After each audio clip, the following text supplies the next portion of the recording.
Because they are from different political parties, Barack Obama and George W. Bush are supposed to be on different ends of the spectrum, right? Not quite.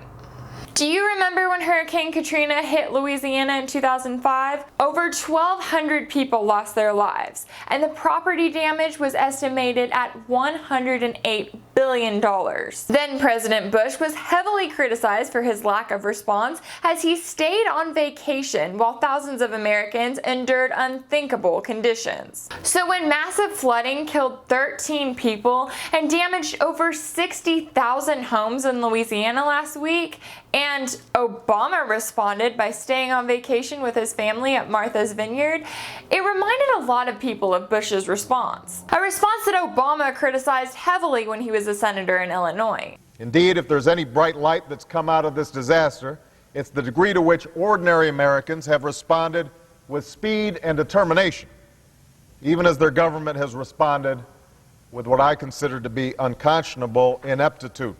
So after receiving a lot of criticism and after Donald Trump took the time to visit Louisiana, Obama announced that he plans to visit sometime this week. However, this situation is just the beginning of the similarities between Obama and his predecessor. Obama may have criticized Bush when he was campaigning to take his place, but that didn't stop him from following in the footsteps of his policies. Let's take a look at 3 times when Obama criticized Bush and then went on to do the same thing once elected. Number 1, the national debt. When Bush was elected in 2001, the national debt was at over $5 trillion. But when he left office in 2009, it was at over $10 trillion. When Obama was campaigning in 2008, he went as far as to call the Bush administration's spending unpatriotic. Number 43 added $4 trillion by his lonesome, so that we now have over $9 trillion of debt that we are going to have to pay back. $30,000 for every man, woman, and child. That's irresponsible.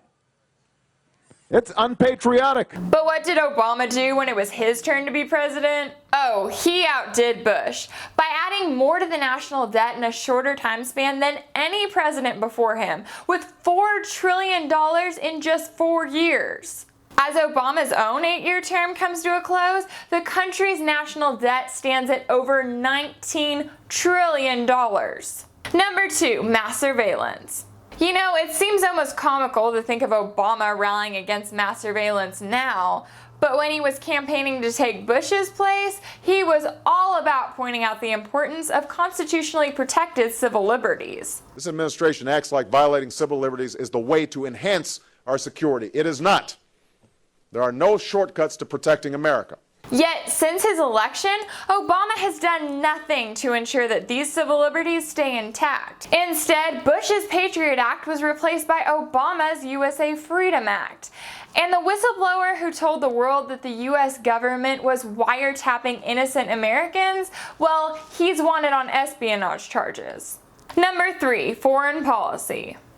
Let's face it, if we were going to talk about all of the ways that Obama changed his tune on foreign policy once elected, well, we'd be here all day. Drone strikes, Guantanamo Bay, torture, troops in the Middle East, the list goes on. One of the ways that Obama criticized Bush in 2007 was by saying that he was abusing his power as president by pushing for a war in the Middle East that the American people didn't want.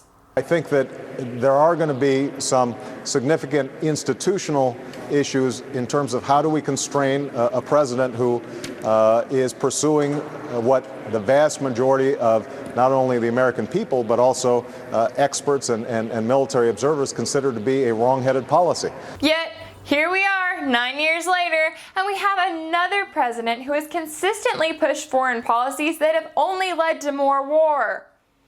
Who is the president who continues to seek to overthrow Syrian President Bashar al-Assad, despite the fact that overthrowing dictators in the past has only led to the rise of groups like ISIS? Who is the president who keeps pushing for programs to train and equip Syrian rebels, even though there is clear proof that those programs have failed and that those rebels go on to join ISIS? That would be Obama. See, these examples are important not just because they show the glaring similarities between a Republican and a Democrat, but also because they serve as a reminder of the ways that first Bush and now Obama are putting both our civil liberties and our country's future in jeopardy. If anything in this video resonated with you, be sure to share it on social media. You can also follow me on Facebook and Twitter. And if you'd like to see more videos like this one, subscribe to youtube.com/WeAreChange.